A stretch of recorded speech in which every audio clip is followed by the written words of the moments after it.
Sir நீங்கள் சொல்கிற விஷயங்கள் உன்னிப்பாக கவனிக்கும் பொழுது சில விஷயங்கள் எங்களுக்கு தட்டுப்படுது. அது என்னென்னா, இப்போ நீங்கள் ஒரு புறம் சமூகத்தால் புறக்கணிப்பு உள்ளாகிறீங்க. ஹையர் ஸ்டடீஸ் போகும்போது அங்கேயே ஒரு சில புறக்கணிப்புக்கு உள்ளாக்கப்படுறீங்க.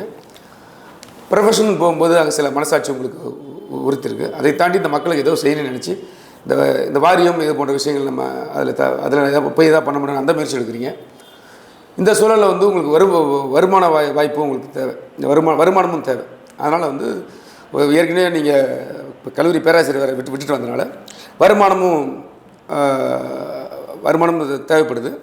அதை தாண்டி இந்த தொழில் இப்போ நவடேஸில் என்ன ஆகுதுன்னா, கார்ப்பரேட் மயமாக ஆகிட்டு இருக்கிற கவலை இல்லை, கார்ப்பரேட் ஆகுது. அப்போ இதுலேயும் ஒரு நியாயமான வருமானம் ஈட்டக்கூடிய வாய்ப்புகள் இருக்குது.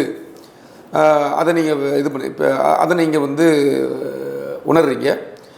பின்னாடி இதுக்கு பின்னாடி ஒரு கார்ப்பரேட் மயமாகிட்டு இருக்கு, நம்ம இன்னும் ஒரு அடித்தளத்துலேயே இருக்கோம், இதுவும் வருமானம் ஈட்டக்கூடிய ஒரு சாய்ஸ் தான் அப்படின்னு அது ஒரு சாய்ஸாக நீங்கள் எடுக்கிறீங்க. அப்போ என்னென்னா, மேனுவலாக செஞ்சுட்டு இருந்ததை நம்ம மிஷினரி வச்சு இது ஒரு பிஸ்னஸ் பண்ணலாம். அதன் மூலம் நமக்கு வருவாய் அப்போ அதன் மூலம் நீங்கள் அதன் மூலம் வருவாய் மூலம் வாழ்க்கை தரத்தை மேம்படுத்திக்கலாம் அப்படின்னு அந்த முயற்சி இப்போ வரவேற்கத்தக்கது. Right, okay. எந்த தொழிலும் இழிவு இல்லை. அது என்னென்னா, இழிவாக பார்க்க போகிறது மக்கள் தான் மாறணும். அது இப்போ நீ வருவாய்க்காக தான் இந்த தொழிலை நீங்கள் தேர்ந்தெடுத்தீங்களா, அல்லது இது போன்ற இது கார்ப்பரேட்ஸ்கிட்ட இது இந்த தொழில் சாமானிய கைக்கு போகணும், தொழில் இல்லை அந்த கார்ப்பரேட் மயமாக்கப்படுவதை எதிர்த்தோ, அதை இந்த மக்கள்கிட்ட வச்சு இவங்க அந்த தொழில் செய்து அதன் மூலம் இவங்களை வாழ்வாதாரத்தை மேம்படுத்திக்கலாம் அப்படிங்கிற விஷயத்தால் அதை நீங்கள் எடுத்தீங்களா, இல்லை வருவாய் மட்டும்தான் காரணமா? இப்போ நீங்கள் வருவாய்க்கு இப்போ கல்லூரி பேராசிரியர் இருந்தால் கூட ஒரு 40,000 ரூபா 50,000 ரூபா என்னது சம்பளம் தருவாங்க. எந்த கெஸ்ட் லெக்சராக போனாலும் தெரியும் என்ன வருவாயின்னு உங்களுக்கு தெரியும். அப்படி இருக்கும்போது வருவாய்க்காக மட்டும்தான் இதை எடுத்தீங்களா, இல்லை இதுக்கெல்லாம் மிஷினரிஸ் இருக்குது, இதெல்லாம் நீங்கள் தொழில் முனைவராக மாறுங்க, ஒரு வேலையை செய்கிறதா இருந்தால் தொழில் முனைவராக மாறுங்க அப்படிங்கிறதுக்காக இது பண்ணி இதை மட்டும் கொஞ்சம் விளக்குங்க. ஓகே, இது இருக்குது. நான் தான் கொடுத்தேன். இன்னொன்று உங்ககிட்ட இருக்கா? என்னென்னா, அண்ணன் சொல்கிறது நான் சொல்கிற பாயிண்ட்டில் என்ன வந்துச்சுன்னா, நான் ஏற்கனவே மளிகை கடை வச்சுருந்தேன். மளிகை கடை வச்சதுக்கும் இன்னொரு காரணம் என்னென்னா, படித்து முடித்துட்டு ஊருக்கு நம்ம எல்லாருமே ஒதுங்கி போயிடுறோம்.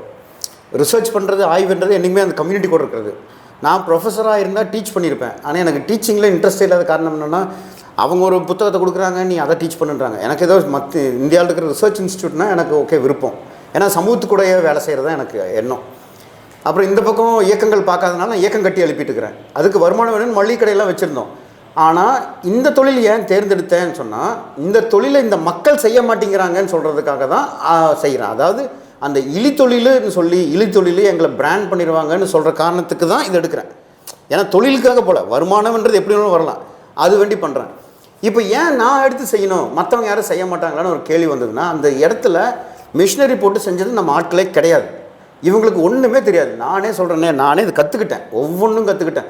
முதல் நாள் இந்த செப்டிக் டேங்க் எழுதிட்டு வண்டி வந்துருச்சுரா, நம்ம என்னடா மோட்டரை வச்சு அடிக்கிறதான்றான்னு சொல்லி மோட்டரை வச்சு அடிக்கிறோம். அந்த ஏர்லாக் எடுத்து விடுறதுக்கு பதிலாக ஏர்லாக் என்ன பண்ணிட்டோம், மேலே இருக்கிற மூடியை வண்டி லோடு தள்ளிடுச்சு. சரிங்களா, அது கற்பனை பண்ணிக்கோங்க. மோட்டர் ஸ்டார்ட் பண்ணுறோம், கீழேருந்து மேலே ஏற்றிட்டோம். செப்டிக் டேங்க்கு அது ஆதியோட வீடு தான். அவங்க சில வீடுலலாம் நம்ம நல்லா கவனிச்சுக்குவாங்க, அவங்களும் சேர்ந்து வேலை செய்கிறாங்க. தூக்கி போட்டுறோம், மூடி திறந்து விட்டு நல்லா ஏற்றுறோன்னா மோட்டர் நின்றுச்சு, லோடு ஃபுல்லாக இருக்குது. அப்போ அது ஏர் எடுத்து விட்டு நம்ம குத்தி எடுக்கணும். நாங்கள் என்ன பண்ணிட்டோம், ஏர் தான்றான்னு சொல்லி மேலே இருக்கிற மூடி கழட்டணும். தெரிச்சுது பாருங்கள், தண்ணி அடிக்குது, பம்போஸில் அடிக்கிற மாதிரி செப்டிக் டேங்க்கு ஊர் நடுவில். அப்படியே எங்கள் மேலெல்லாம் நினைஞ்சிட்டோம். ஏன்னா இந்த அளவுக்கு நாங்கள் கற்றுக்கிட்டோம் இந்த தொழிலை. அந்த அளவுக்கு ஒவ்வொன்றா கற்றுக்கிட்டு அந்த தொழிலில் எத்தனையோ பிரச்சனைகள் வந்து இப்போ நீலகிரி மாவட்டத்தில் தூய்மை இந்த செப்டிக் டேங்க் எடுக்கிறதுக்கு எங்களை விட தூய்மையாக எடுக்கிறதுக்கும் ரெஸ்பெக்ட்ஃபுல்லாக எடுக்கிறதுக்கும் எங்கள் டீம் விட எந்த டீமும் கிடையாது. அப்போ நாங்கள் நானே வேலை செஞ்சுட்ருக்கிறோம். ஒவ்வொரு மிஷினரியும் நாங்கள் கண்டுபிடிச்சிருக்கோம். என்னென்ன மிஷினரி இங்கே இல்லைன்றதே எங்களுக்கு அப்போ தான் தெரியும். இது நான் என்ன நினச்சேன், ஃபஸ்ட்டு இறங்கும்போது இந்த தொழிலோட மோட்டர் வச்சு அடித்தாலாம் போயிடணும், மோட்டரில் பிரச்சனை. சரி, புதுசாக மிஷினரி வாங்கலாம்னு சொல்லி பார்த்தா மிஷினரியே இந்தியாவில் இல்லை, எல்லாம் அப்ராடு அமெரிக்காவில் தான் மிஷினரி இருக்குது. அப்போ அந்த மிஷினரி நாங்களே இங்கே தயாரிக்கிறோம், மிஷினரி தயாரிச்சிருக்கிறோம். அப்புறம் இந்த மாடர்னைஸ் பண்ணுறதுக்கு என்னென்ன பிரச்சனைகள் இருக்குன்னு சொல்லி எல்லாத்தையும் பார்த்துருக்குறோம். முக்கால்வாசி அமெரிக்காவில் இருக்கிறது தான் நாங்கள் ஷிஃப்ட் பண்ணிட்டு இருக்கிறோம். ஆனால் இன்னமும் அந்த டேங்கர் செட்டப்பு, டேங்க் பில்டிங் எல்லாமே இந்தியாவில் மட்டும்தான் இருக்குது. வெளிநாட்டிலலாம் இந்த மாதிரி டேங்கர் கிடையாது. டேங்கர்லாம் அங்கே ரொம்ப மாடர்ன் டேங்க். நீங்கள் ஒன்றுமே பண்ண வேண்டாம், உள்ளே போடுறீங்க, எடுக்கிறீங்க, போயிடுறீங்க, அவ்வளோதான். இங்கே அப்படி இல்லை, நீங்கள் வால் வச்சுக்கீங்க, அவன் நினச்சானே திறந்துட்டான்னு ரோட்டில் கூட்டிகிட்டு போயிடும். அந்த மாதிரிலாம் இருக்குது. அப்போ நாங்கள் வந்து இப்போது இந்த 4 வருஷம் எக்ஸ்பீரியன்ஸில் ஒரு டீம் உருவாக்கணும்.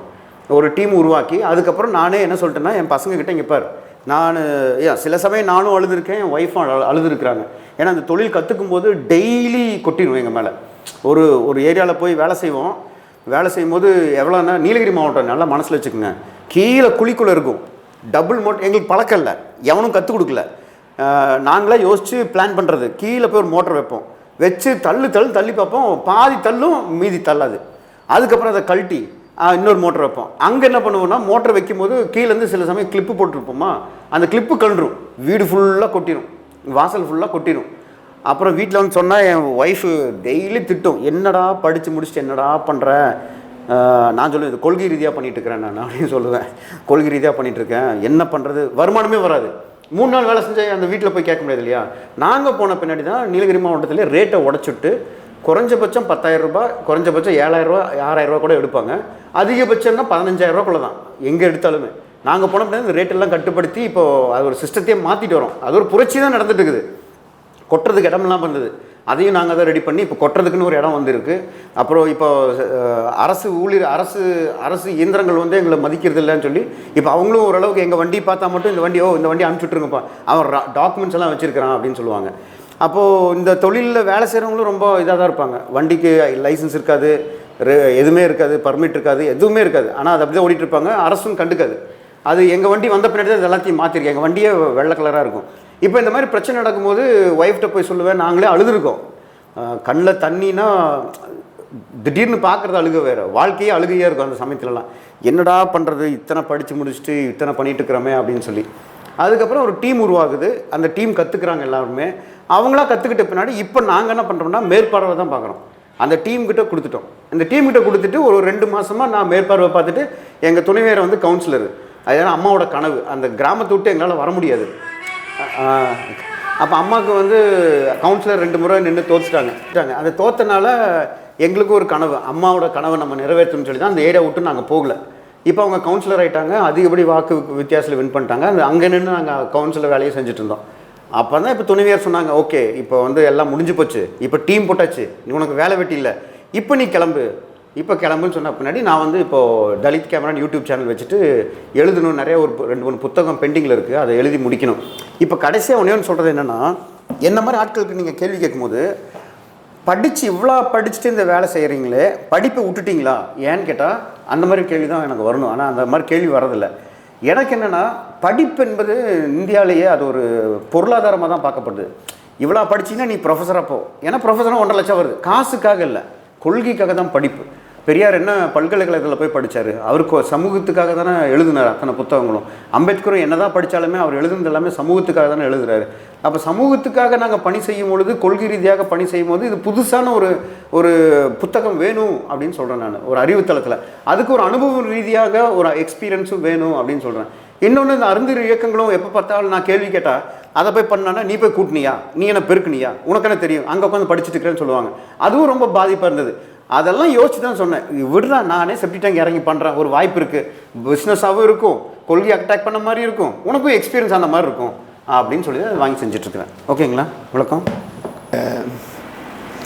அந்த பட்டியல் சமூக மக்கள், அதாவது அருந்ததி சமூக மக்கள் வந்து படுற இன்னல்கள், அவங்களுக்கான ஒரு அவேர்னஸாக ஒரு வழிகாட்டுதலாக இருக்கணும் அப்படிங்கிற சில முன்னெடுத்துருக்கீங்க.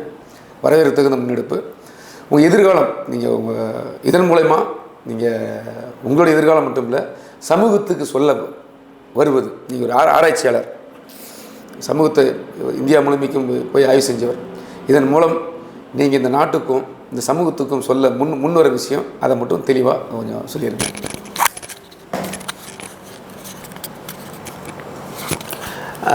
நீங்கள் இப்போ 2 பேருமே கேட்குறவங்க, இது ஒரு ஆவணமாக படுத்துறதுக்கு முக்கியமான காரணம், ஏன்னா அருந்ததியர் நான் பிறந்த சமூகன்றதுனால நான் அப்படி அந்த சமூகத்தில் தான் இருந்து ஒரு வாழ்க்கை நடத்தணுன்ற எண்ணமே கிடையாது. என்ன காரணம்னா நம்ம வந்து சாதி ஒழிப்புக்காக நம்ம களம் இறங்கும் பொழுது அந்த நம்ம பிறந்த சாதியிலையும் சாதியம் இருக்குதுன்னு உங்களுக்கு தெரியும் பொழுது நீங்கள் சாதி ஒழிப்பை நீங்கள் வெளியே கொண்டு வரும்போது நீங்கள் அந்த களத்தை விட்டு தான் வெளியே வரணும். என்ன காரணம்னா நான் உண்மையாலும் இது மனசு விட்டு சொல்லணும், ஒரு பட்டியலின சமூகத்தினுடைய எத்தனையோ ஆய்வுகள் வந்து இந்தியாவில் போட்டிருக்கு, எத்தனையோ ஆய்வுகள். நான் போஸ்ட் டாக்டரேட் முடித்தேன், EPWவில் எழுதினேன், ஹிந்துவில் எழுதியிருக்கிறேன், நிறையா நீங்கள் நம்பவே முடியாது.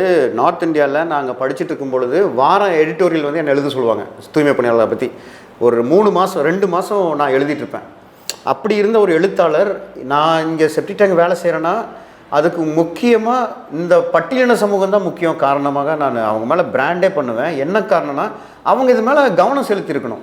அவங்க கவனம் செலுத்தி என்ன மாதிரி ஆட்கள் நீங்கள் என்ன சொல்லியிருக்கணும்னா, டே நீ எதுக்குடா வேலை செய்கிற, நாங்கள் பார்த்துக்கிறேன்டா, நாங்கள் என்ன எதுக்குடா இருக்கிறோம் அப்படின்னு சொல்கிற லெவலுக்குலாம் இல்லை. இன்னொன்று, அது முதல் தவறு செஞ்சாங்க அவங்க. நான் போகிறதுக்கு நான் படிக்க விருப்பம் இருக்குன்னு சொல்லும்போது, அப்படியா என்னடா நீ இப்படி சொல்கிற, படிக்க விருப்பம் இருக்கா, நான் பார்த்துக்கிறேன்டா உன்னை அப்படின்னு சொல்கிறதுக்கும் ஆட்கள் கிடையாது. அப்படி இருக்கும் பொழுது அது விடுங்க. சுப்ரீம் கோர்ட்டில் ஒரு ஜட்ஜ்மெண்ட் வந்த பின்னாடி என்னை வந்து மந்தகிருஷ்ண மாதிரியா என்கிட்ட பேசி எனக்கு வாழ்த்துக்கள் சொல்லணும்னு சொல்கிறார். இந்த தளத்தில் நான் பார்த்த வரைக்கும் எனக்கு வந்து வாழ்த்துக்கள் சொன்ன, உணர்வுபூர்வமாக வாழ்த்துக்கள் சொன்னது பெரியார் நேசன் ஒன்று, இப்போ வீடியோ எடுத்துகிட்டு இருக்கிற தோழர் மட்டும்தான். அதனுடைய முக்கியத்துவம் கூட எனக்கு தெரியாது. அது ஜட்ஜ்மெண்ட்டில் போயிருக்கு, எல்லாம் ஓகே. ஆனால் அவர் சொல்கிற விதம் எனக்கு உணர்வுபூர்வமாக, எனக்கு அந்த வாழ்த்துக்கள் சொல்கிறது கூட நாதி இல்லைன்னு சொல்கிறேன். ஆனால் இருந்தாலும் இப்போ ஒன்று சொல்கிறது என்னென்னா, நான் வந்து லா காலேஜ் படிக்கலான்னு முடிவு பண்ணிட்டேன், லா படிக்கலான்ட்டு. இந்த வருஷம் நான் திருப்பூர் லா காலேஜில் நான் சேரணும்னு முடிவு பண்ணிட்டேன். எப்படியாவது சேர்ந்து தான் ஆகணும் அப்படின்னு சொல்லி. என்ன காரணம்னா, எங்கள் அம்மா இவ்வளோ படிக்க வச்சதுக்கு காரணம் என்னென்னா, அவங்க வழிபட்டது நான் சம்பாதிக்கணுக்கோ இல்லை சமூகத்தின் மாற்றத்துக்காக. அந்த சமூகத்துக்கு கண்டிப்பாக மாற்றம் வேணும்னா நான் படித்து தான் ஆகணும் அப்படின்னு சொல்லி நான் லா காலேஜ் கண்டிப்பாக சேர போகிறதில்ல. அது கண்டிப்பாக நீங்கள் உதவி செய்யுங்க. நீங்கள் ஒரு பெரிய முன்னுதாரணமாக இருக்கீங்க. இதில் ஆச்சரியப்படுற விஷயம் என்னென்னா, உங்களுடைய கல்வி.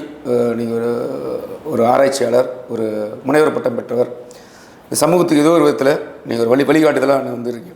இப்போ பட்டியல் பிரிவில் பார்த்தீங்கன்னா வந்து இந்த தூய்மை பணிகளில் வெறும் அருந்ததியர் மட்டும் இல்லை, இதர பிரிவினர் இருக்காங்க. உங்களுடைய உழைப்பு என்பது ஒட்டுமொத்த பட்டியல் சமூகத்தை நோக்கியதா, அவங்களுக்கு விடுதலைக்கானதா, இல்லை அதில் குறிப்பிட்ட பிரிவினர் வந்து இப்போ ஏற்கனவே பிராண்ட் செய்யப்படுற அருந்து இதெல்லாம் செய்கிறாங்க அப்படிலாம் இல்லை. அது வந்து தமிழ்நாடு முழுக்க சென்னை போன்ற பிரிவினர் பார்த்தா இது வேறு சில பறையர்கள் உட்பட இதர பட்டியல் வகுப்பினர் இந்த வேலை செய்கிறாங்க. இது மாதிரி இப்போ உங்களுடைய போராட்டம் இது அனைத்துக்குமான உள்ளடக்கியதா, இல்லை அந்த வட்டார அளவில் மட்டும் அந்த பகுதியில் இருக்கிற அருந்ததிகளுக்கான அவங்க வட்டார அளவில் இருக்கிற அருந்ததிகளுக்கானது மட்டுமா, அதை கொஞ்சம் தெளிவாக சொல்லுங்கள். இப்போ என்னென்னா, அம்பேத்கரே சொல்லுவார், அவர் இயக்கங்கள் கட்டும் பொழுது அவருக்கு முக்கியமாக வந்தது அவர் பிறந்த சாதியாக இருக்கிற மகார்கள் தான் வந்தாங்க. என்ன காரணம்னா, பேக்ரவுண்டு நெட்வொர்க்கு எல்லாமே அதனால தான் வந்தாங்க. ஆனால் அவர் சொல்லுவார், ஒட்டுமொத்த சமூகம் தான், நீங்கள் யாரும் வரமாட்டேங்கிறீங்கன்னு சொல்லுவார். அதே மாதிரி தான் இந்த தூய்மை பணி பிரச்சனை வந்து இப்போ விழுப்புரம் வந்த ஒரு எக்ஸ்பீரியன்ஸில் என்னன்னா, தூய்மை பணி வந்து ஒட்டுமொத்த பட்டியலின சமூகங்களும் பரவலாக செஞ்சிட்ருக்கு. பிராண்டிங் வந்து ஒரு குறிப்பிட்ட சமூகம் மேலே இருந்தாலுமே இப்போ செய்கிற தொழில் வந்து அனைத்து சாதிகளும் பண்ணிட்டு இருக்கிறாங்க.